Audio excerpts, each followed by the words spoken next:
ফের সাংসদ অভিনেতা দেবকে সমন পাঠালো ইডি। 21শে ফেব্রুয়ারি দিল্লিতে তলব করা হয়েছে তাকে। এই বিষয়ে প্রতিহিংসার রাজনীতি চলছে বক্তব্য তৃণমূলের একাংশের। বিষয়টি নিয়ে অভিনেতা সাংসদের কোনো প্রতিক্রিয়া মেলেনি।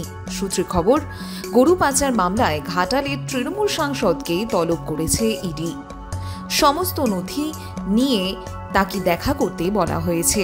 এ প্রসঙ্গে দলের রাজ্য সাধারণ সম্পাদক তথা মুখপাত্র কুণাল ঘোষ জানিয়েছেন, দেব যেহেতু বলেছে বিজেপির সামনে ঝুঁকেগা নেই, তৃণমূলেই থাকবেন, তাই প্রতিহিংসার রাজনীতির শিকার হলেন তিনি।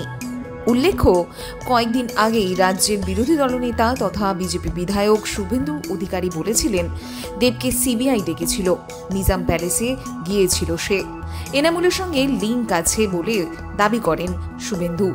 সাংবাদিকদের লুকিয়ে পেছনে দরজা দিয়ে দিল্লিতে ইডি অফিসে গিয়েছিল।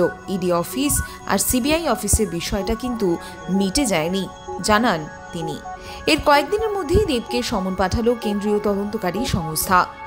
জানা যাচ্ছে, সম্প্রতি ঘাটালের তারকা সাংসদকে নিয়ে ওঠা পড়া নানা জল্পনার অবসান হয়েছে শনিবার। অভিষেক বন্দ্যোপাধ্যায়ের সঙ্গে বৈঠক ও মমতা বন্দ্যোপাধ্যায়ের সঙ্গে তার সাক্ষাতে জট কেটেছে ইতিমধ্যে। এর আগে পুরোপুরি স্পষ্ট হয়েছে দেব দলেই থাকছেন। এই নিয়ে কোনো জল্পনা নেই। তৃতীয়বারের জন্য লোকসভা ভোটে লড়বেন তিনি। এই নিয়ে কোনো জল্পনা নেই। তৃতীয়বারের জন্য লোকসভা ভোটে লড়বেন তিনি, আর তা প্রায় নিশ্চিত।